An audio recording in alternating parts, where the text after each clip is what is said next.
ជំរាបសួរប្រិយមិត្តទាំងអស់គ្នា Hello លោកស្រីអ្នកទាំងអស់គ្នាជួបជាមួយនឹង Admin Sophie ដដែលជាមួយនឹងរឿងថ្មីឡើងនេះគឺពិតជាថ្មីមែនតើណាដោយសារតែរឿងនេះគឺជារឿង BL របស់ហុងកុងហើយ Admin នេះគឺអត់ដែលធ្វើរបស់ហុងកុងនោះទេអញ្ចឹងទៅចង់ដឹងថាតើរសជាតិរបស់ប្រទេសហុងកុងនេះវាខុសប្លែកពីប្រទេសចិនឬក៏តៃវ៉ាន់ឬក៏កូរ៉េយ៉ាងម៉េចនោះអញ្ចឹងតោះចូលទៅតាមដានទស្សនានៃការសម្រាយរឿងរបស់ Admin ទាំងអស់គ្នាណាចំពោះរឿងរបស់យើងនៅថ្ងៃនេះដែរគឺមានចំណងជើងថា Feel what you feel ហើយមានបានដាក់ចំណងជើងជាភាសាខ្មែរថា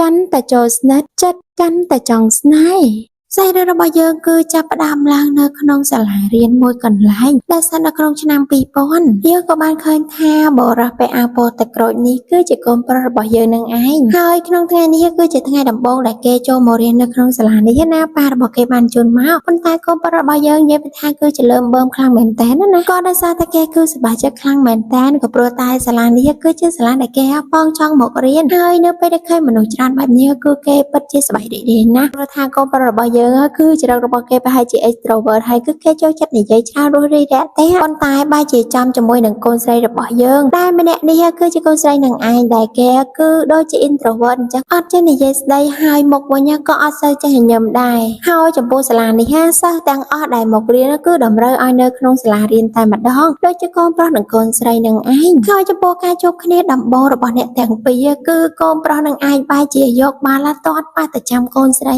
ណាហើយគ្នានោះកំពុងតែផ្លឹកផ្លែរកកន្លែងទៅបន្ទប់ដែលត្រូវគេងផងប៉ុន្តែពេលនេះក៏ត្រូវមកបាល់ហើយកូនប្រុសរបស់យើងគេក៏បានមកសុំទោសក៏ព្រោះតែគេគឺអត់មានបំណងចង់ទាត់ត្រូវកូនស្រីនោះទេកូនស្រីរបស់យើងអ្វីក៏គេអត់និយាយដែរសូម្បីតែកូនប្រុសគេថាចាំគេជួយជូតអាវដែលប្រឡាក់នឹងឲ្យអញ្ចឹងណាកូនស្រីក៏មិនឲ្យជូតដែរដល់ពេលអញ្ចឹងទៅកូនប្រុសរបស់យើងគឺគេឡើងនិយាយគិតក្នុងចិត្តថាមនុស្សម្នាក់នេះដូចជារឹកពីខ្លាំងមែនទែនគេសុំទោសហែងតាធ្វើដូចជានៅខឹងគេអញ្ចឹងណាអញ្ចឹងឥឡូវនេះយើងមកស្គាល់ឈ្មោះនៃតួអង្គរបស់យើងវិញកូនស្រីរបស់យើងគឺគេមានឈ្មោះថាឆឹងខអញ្ចឹងឲ្យមានសុំហៅថាខហើយណាចំណែកកូនប្រុសរបស់យើងគឺគេមានឈ្មោះថាយូលីអញ្ចឹងឲ្យមានសុំហៅថាលីណាព្រោះដោយសារតែមានអត់ចង់ហៅឈ្មោះវែងទេណាមួយមិនដឹងថាហៅខុសឬត្រូវអញ្ចឹងសុំហៅកាត់ខ្លីៗអញ្ចឹងទៅណាស្រួលហៅស្រួលសម្រាប់ស្រួលនិយាយប្រាប់អ្នកទាំងអស់គ្នាម៉ាក់របស់លីក៏បានមកស្ដីឲ្យលីថាយីអាចង្រៃកូននេះឯងធ្វើអីហ្នឹងសិស្សថ្មីនោះគេខឹងហើយណាស៊ឺលីវិញគឺគេក៏បានតបទៅគេមានបានធ្វើអីណាប៉ា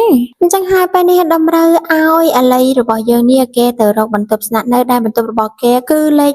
301ដែលនៅជាមួយនឹងម្នាក់នេះដែលគេមានឈ្មោះថាសែវមិញមើលទៅកាន់អ្នកទាំងពីរគឺដូចជារៀងស្និទ្ធស្នាលជាមួយគ្នាខ្លាំងមែនតើតាំងពីជួបលើកដំបូងតែម្ដងចំណែកកូនស្រីរបស់យើងអាខើគេក៏បានត្រូវរកបន្ទប់ឲ្យចូលស្នាក់នៅដែរហើយបន្ទប់គេគឺនៅទល់មុខគ្នានឹងឯងដែលតម្រូវឲ្យគេនៅក្នុងបន្ទប់របស់មនុស្សម្នាក់នេះដែលម្នាក់ហ្នឹងគឺគេបានយកកន្លែងដាក់ធ្នើបានរបស់ខើណាចឹងហើយខើក៏បាននិយាយថាឯងប្រហែលជាច្រឡំហើយមើលទៅពេលហ្នឹងក៏និយាយថាអត់ច្រឡំទេប៉ុន្តែគេចង់ដូរក្រែដោយសារតែក្រែនៅចិត្តបង្អួចពេលគេចេះនៅអញ្ចឹងណាអាខើគេក៏បាននិយាយថាខ្ញុំគិតថាវាមិនល្អនោះទេព្រោះដោយសារតែសាលាបានរៀបចំទៅហើយហ្នឹងអញ្ចឹងហើយម្នាក់ហ្នឹងក៏អត់ប្រកែកដែរទៅក្រែរបស់ខ្លួនឯងវិញទៅចំពោះអាខើវិញគឺគេជាកូនអ្នកមានអ្នកទូធាដែរហើយការរស់នៅរបស់គេគឺស្អាតគេមានរបៀបរៀបរយអីអញ្ចឹងទៅណាហើយមើលទៅកាន់ការរៀបចំរបស់គេរៀបទាំងសៀវភៅរៀបទាំងរបស់របរប្រើប្រាស់មើលទៅគឺពិតជាមានរបៀបល្អខ្លាំងមែនតើក៏ព្រោះតែគេធ្លាប់រស់នៅ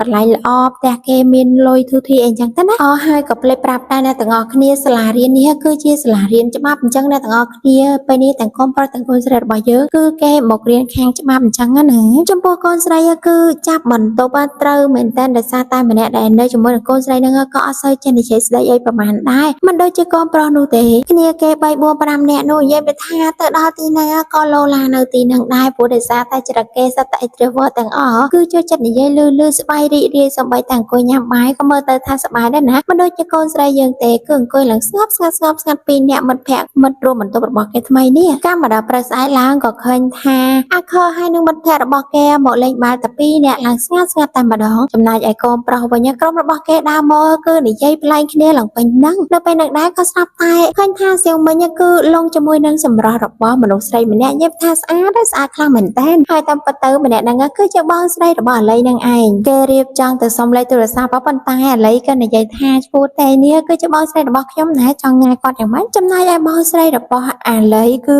គាត់ពិតជាចូលចិត្តអាខើខ្លាំងមែនតើគ្រាន់តែជួបអាខើលើកដំបូងទេដោយសារតែគាត់គឺធ្លាប់ជួបប៉ារបស់អាខើអញ្ចឹងណាប៉ារបស់គេក៏ជាសាស្ត្រាចារ្យខាងច្បាប់ដែរអញ្ចឹងហើយគាត់មើលទៅគឺគាត់ដឹងថាចរិតម្នាក់ហ្នឹងគឺជាមនុស្សល្អអីចឹងទៅគាត់ក៏បាននិយាយជាមួយនឹងប្អូនរបស់គាត់ប្រាប់ថាឲ្យមើលទៅតាមម្នាក់នេះទៅទុកថាម្នាក់ហ្នឹងជាគំរូដោយសារតែអាខើនេះគឺជាមនុស្សល្អក្មេងល្អចូលចិត្តរៀនសូត្រស្លូតបូសុភាពរៀបសារមិនដូចជាឯងនោះទេគ្រាន់តែបានលើបែបនេះហើយធ្វើឲ្យលេខរបស់យើងគឺគេឡើងអន់ចិត្តហើយគេឡើងឆ្ងល់ជាមួយនឹងបងស្រីរបស់គេតែម្ដងណាមនុស្សដូចជាអាខើនេះមនុស្សតូចមួយទៅមើលអត់ចេះនិយាយផងមិនដឹងថាគួរចូលចិត្តត្រង់ណាទេអញ្ចឹងហើយនៅពេលដែលមកដល់ថ្នាក់រៀននេះគឺជាថ្នាក់រៀនដំបូងដែលគេត្រូវរៀនអញ្ចឹងហើយអ្នកគ្រូក៏បានឲ្យសិស្សទាំងអស់មកណែនាំខ្លួនហើយគាត់ក៏បានឲ្យអាខើមកណែនាំខ្លួនមុនគេក៏ព្រោះតែអាខើគឺជាសិស្សថ្មីដែលតែបដូរមកសាលានេះអីអញ្ចឹងទៅណាអាខើរបស់យើងគេក៏បានណែនាំខ្លួនទៅថាគេមានឈ្មោះថាឆឹងខើឈ្មោះរបស់គេមានន័យថាយ៉ាងម៉េចអីអញ្ចឹងទៅគឺគេណែនាំឲ្យអ្នកទាំងអស់គ្នាបានស្គាល់ថាគេមកពីកន្លែងណាទីកន្លែងណាអីអញ្ចឹងណាដល់ពេលអញ្ចឹងទៅធ្វើឲ្យលេខរបស់យើងក៏បានចាប់អារម្មណ៍ហើយគ្រាន់តែមនុស្សអញ្ចឹងធម្មតាសាមញ្ញធម្មតាគ្រាន់តែឈ្មោះមិនគួរឲ្យចាប់អារម្មណ៍ផងមិនដឹងថាតើបងរបស់គេនេះឲ្យខ្លួនទៅរាប់ថាម្នាក់នឹងធ្វើជាមិត្តភក្តិធ្វើអីទេបន្តមកអ្នកគ្រូក៏បានឲ្យតលៃទៅណែនាំខ្លួនដូចគ្នាដែរអញ្ចឹងហើយយូលៃរបស់យើងគេក៏បានណែនាំទៅតែគេមានឈ្មោះថាយូលៃឈ្មោះរបស់គេមានន័យថាយ៉ាងម៉េចហើយនិយាយពីថាយូលៃយើងនេះគឺនិយាយច្រើនខ្លាំងមែនតើណាគ្រប់គ្នាគឺចូលចិត្តដោយសារតែម្នាក់នេះគឺចូលចិត្តនិយាយស្ដីកំប្លុកកំប្លែងនិយាយបណ្ដើអាលីក៏បានមើលមុខទៅកាន់អាខើបណ្ដើគឺចង់ឌឺដងគេប៉ុន្តែអាខើរបស់យើងគឺស្លូតបូតនឹងគេគ្មានបំណងចង់ឌឺដងអីទេគេក៏បានញញឹមដាក់អាលីណាអញ្ចឹងហើយពេលនេះអ្នកគ្រូក៏បានរើសយកមកសិស្សថ្នាក់អញ្ចឹងទៅហើយពេលនេះដែរគាត់ក៏បានសួរតាណាស្ម័គ្រចិត្តអ្នកដែលនៅក្នុងបន្ទប់របស់អាខើគេក៏ចង់លើកដៃប៉ុន្តែលើកដៃអត់តាន់អាលីនោះទេអាលីរបស់យើងលើកដៃហើយគេក៏បាននិយាយស្ម័គ្រចិត្តធ្វើជាមកសិស្សថ្នាក់ដើម្បីធ្វើឲ្យថ្នាក់នេះរីកចម្រើនអីអញ្ចឹងទៅណាដល់ពេលអញ្ចឹងទៅអ្នកគ្រូក៏បានឲ្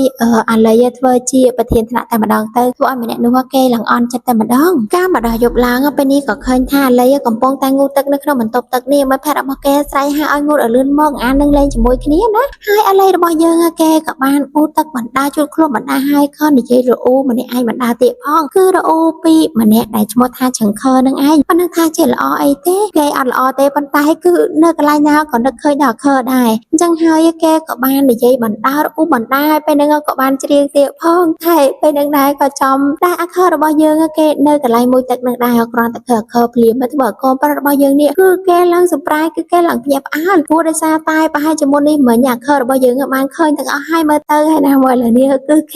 េដោះអាទៀតផងឥឡូវគឺគេអៀនឡើងធ្លាក់ផើងចេញពីដៃរបស់គេទៅហើយអាខើវិញគ្នាមានតែដឹងអីគេក៏បានប្រាប់ទៅឯងជ្រូកផើងហើយគេហុចឲ្យអញ្ចឹងណាដល់ពេលហាឡៃរបស់យើងគឺអត់និយាយអីទេគឺរត់ទៅពួនយ៉ាងភ័យតែម្ដងមកវិញនិយាយពីថាអត់ចូលចិត្តអាខើនោះទេប៉ុន្តែនៅកន្លែងណាក៏ដោយក៏និយាយពីអាខើដែរពេលនេះគេកំពុងតែលេងជាមួយនឹងមិត្តភក្តិក្នុងហ្គេមរបស់គេក៏និយាយពីអាខើដែរគឺរអ៊ូថាបងស្រីរបស់គេថាមនុស្សម្នាក់គឺល្អជាងគេដែលឈ្មោះថាឆឹងខើនឹងឯងគេឃើញថាដូចជាមិនល្អអីផងប៉ុន្តែក្នុងចិត្តវិញគឺនឹកទៅដល់អាខើរហូតតាំងពីថ្ងៃជួបដំបូងរហូតដល់ពេលឥឡូវនេះសង្ស័យតែថាគិតចុះគិតឡើងតិចលងស្រឡាញ់អាខើទៅដឹងហីក៏ព្រោះតែឥឡូវគឺតែងតែចាប់អារម្មណ៍ជាមួយនឹងអាខើគ្រប់ពេលវេលាតាមដានសកម្មភាពរបស់គេគ្រប់ពេលវេលាតែម្ដងបាននឹកឃើញមុខគេបែបហ្នឹងហើយក៏អស់សំណើចអង្គុយសើចណាប៉ុន្តែពេលនឹងដែរមិត្តភក្តិរបស់គេស្រុងមិញក៏មកពីក្រោយឃើញថាតែគេកំពុងធ្វើអីអាគ្នានោះភ័យខ្លាំងមែនតើខ្លាចថាស្រុងមិញដឹងប៉ុន្តែស្រុងមិញគឺបានដឹងទៅហើយដោយសារតែគេមកតាំងពីយូរនៅខាងក្រៅនៅពេលដែលគេឆាតជាមួយនឹងមិត្តភក្តិរបស់គេអញ្ចឹងណាស្រុងមិញនេះក៏បានណែនាំទៅឯងធ្វើអញ្ចឹងមិនល្អទ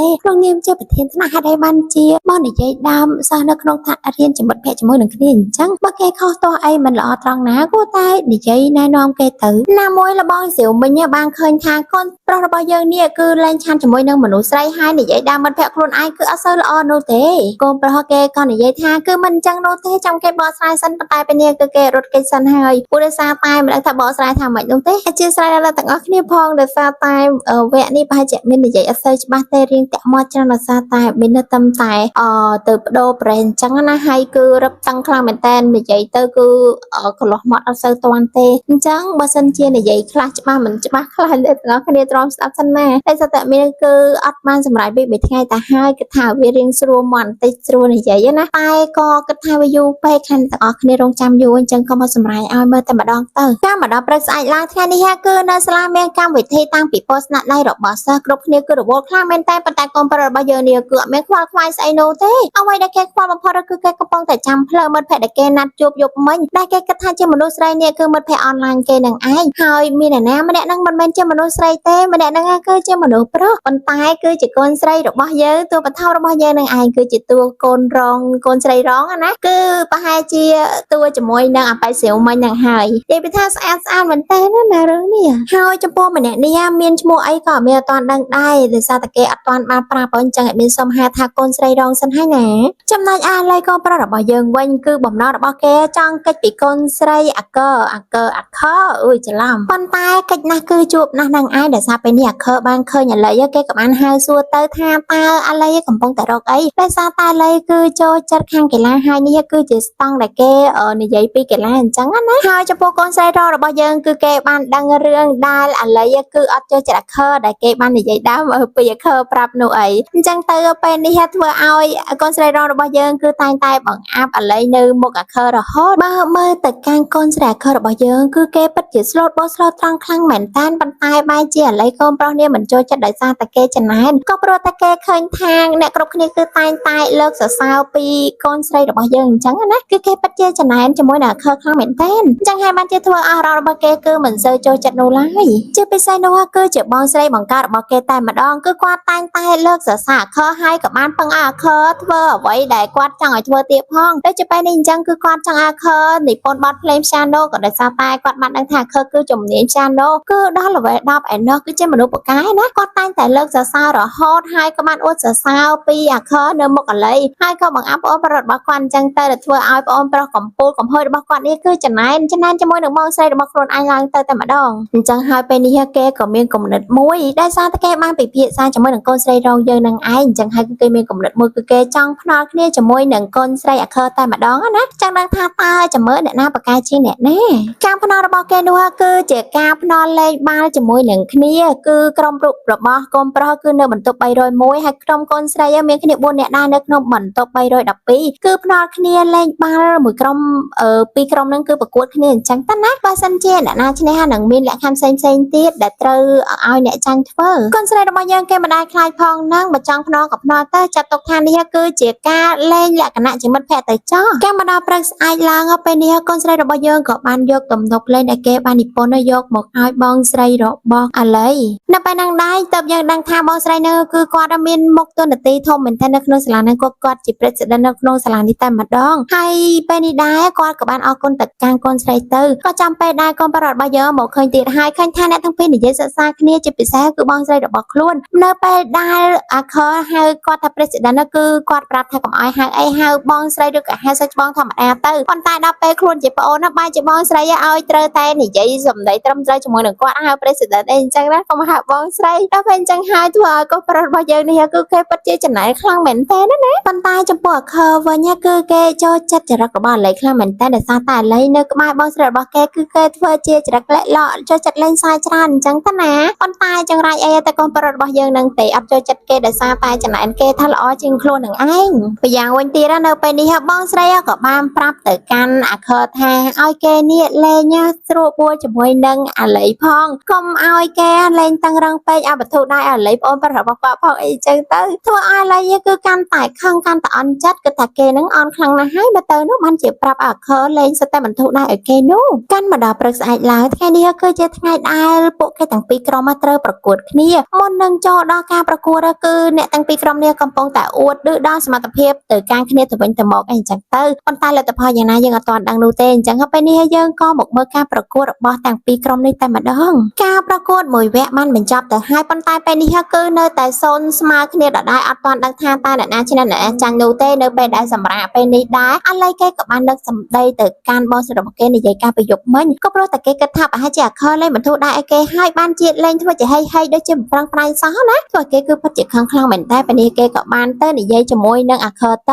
ៅបើសិនជាឯងគិតថាការប្រកួតនេះធម្មតាមិនចាំបាច់ប្រកួតនោះទេឯងគួរតែគិតថានេះគឺជាការប្រកួតដែលឲ្យរៀងតឹងរឹងឬក៏ច្បាស់លាស់បន្តិចទៅឲ្យចាំជាការប្រកួតមិនចាំបាច់បន្ធូរដៃឲ្យខ្ញុំនោះទេដោយសារតែខ្ញុំក៏មានសមត្ថ តភាពដូចគ្នាអញ្ចឹងហើយពេលនេះក៏កូនស្រីរបស់យើងគឺលែងបន្ធូរដៃហើយគឺគេលែងយក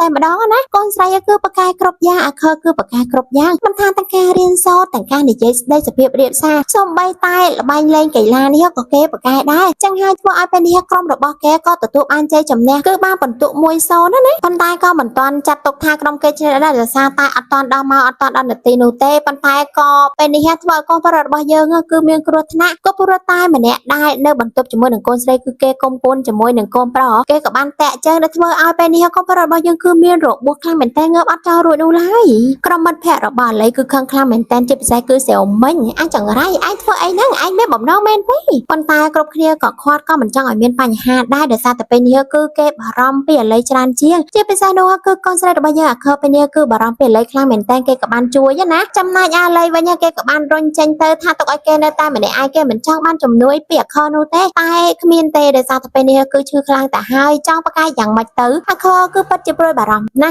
គេក៏បានជួយគ្រាអាលីទៅសម្រាប់នៅមួយកន្លែងតែម្ដងទៅគឺសម្រាប់នៅក្នុងបន្ទប់ណាដើម្បីជួយរឹតថ្នាំឬក៏លារបួសអីចឹងទៅណាហើយបើអាលីកូនប្រុសយើងមកដល់ល្ងាចឡើងនៅក្នុងបន្ទប់របស់គេគឺថាប្រេងរិតហ្នឹងគឺដាក់មកដល់សឹងតែអស់ទៅហើយព្រោះដោយសារតែគេឈឺជើងខ្លាំងមែនតើណាមួយប្រេងហ្នឹងគឺជាប្រេងរបស់ខើឲ្យទៀតផងធ្វើឲ្យអ្នកនៅក្នុងបន្ទប់របស់គេគឺចាញ់ក្លិននឹងខ្លាំងមែនតើណាគឺឯងចង់ដាក់មកដល់ទាំងឲ្យទាំងអស់អីធ្វើឲ្យកូនប្រុសរបស់យើងគឺគេឡើងខឹងជាមួយនឹងមិត្តភ័ក្តិតែម្ដងអត់មានបារម្ភគេសោះទេណាអញ្ចឹងហើយពេលនេះគេក៏មានអារម្មណ៍ថាខុសចំពោះអាខើដែរមុននេះមកយើងគឺគេស្រែកដាក់អាខើហើយក៏អត់តាន់បានអរគុណគេទៀតផងអញ្ចឹងទៅពេលនេះកូនប្រុសរបស់យើងក៏បានដើរទៅរកអាខើទៅក៏ព្រោះតែគេបានដឹងថាអាខើគឺចូលចិត្តអានសៀវភៅនៅបណ្ណាល័យដើររកចុះឡើងទៅក៏ឃើញថាពេលនេះអាខើគឺពិតជានៅបណ្ណាល័យមែនតើតែចម្លែកអីកូនប្រុសរបស់យើងឲ្យតែឃើញវត្តមានរបស់អាខើគឺគេតែងតែមានអារម្មណ៍ថាដូចជាអៀនដូចជាភ័យអញ្ចឹងណាគឺគេអត់ហ៊ានតែនិយាយនោះទេបានត្រឹមតែលបមើលពេលនេះដែរក៏ជួបជាមួយនឹងអាប៉ែដែលបានធ្វើឲ្យគេឈឺជើងនោះអីម្នាក់ហ្នឹងគេក៏បានសុំទោសទៅគេចង់និយាយថាគេអត់មានបំណងក្នុងការធ្វើឲ្យកូនប្រុសរបស់យើងរបួសទេចំណែកឯអាលីគឺគេមានទៅប្រកាន់អីឯណាគេក៏និយាយថាមិនអីទេដោយសារតែពេលនេះគេមិនសូវខ្វល់ខ្វាយរឿងឈឺជើងនោះទេគឺគេខ្វល់ខ្វាយតែជាមួយអាខើទេគឺចង់ចូលនិយាយជាមួយអាខើប៉ុន្តែមិនដឹងថាតើគួរនិយាយបែបម៉េចដល់ពេលពិបាកហាមាត់និយាយពេកអញ្ចឹងទៅគេក៏បាននឹកឃើញហើយគឺគេមានបិចហើយនឹងกระดาษជូតមាត់អញ្ចឹងគឺគេសរសេរទៅឲ្យអាខើតែម្ដងគឺគេចង់និយាយអរគុណហើយក៏ចង់រាប់អានគ្នាជាមិត្តភ័ក្តិចាប់ពីពេលនេះទៅអីអញ្ចឹងទៅណាធ្វើអាខើបានមើលហើយគឺគេពិតជាសប្បាយចិត្តខ្លាំងមែនតើដោយសារតែចិត្តរបស់អាខើគឺគេតែងតែចង់ធ្វើជាមិត្តភ័ក្តិរបស់អាលីតាំងតែពីដំបូងម្ល៉េះដល់ពេលអារៀបលាគេចេញទៅត្រូវគេតាក់ជើងឈឺនោះផងដែលធ្វើអាលីគឺឈឺខ្លាំងណាស់ប៉ុន្តែគេក៏សម្ដែងអីទេធម្មតាអញ្ចឹងណាប៉ុន្តែក៏មើលទឹកមុខគឺឈឺខ្លាំងមែនតើហើយគេក៏បានដើរចេញទៅអាខើវិញគឺគេពិតជាបារម្ភជាមួយអាលីខ្លាំងណាស់ប៉ុន្តែក៏អស់សំណើចជាមួយនឹងច្រឹកលែកឡោរបស់អាលីដែរបន្តមកទៀតសាររបស់យើងក៏បានស្លេះត្រឹមតែប៉ុណ្ណឹងនឹងឯងចង់ដឹងថាតើរបស់យើងនៅល្អមើលកម្រិតណាទៀតនោះនៅភាគក្រោយអ្នកនរគ្នាកុំភ្លេចចាំតាមដានទស្សនាវីដេអូរបស់ admin នៅភាគក្រោយបន្តទៀតណាដូច្នេះហើយ admin សូមគោរពលាត្រឹមតែប៉ុណ្ណឹងអរគុណអ្នកទាំងអស់គ្នាជម្រាបលាបាយបាយ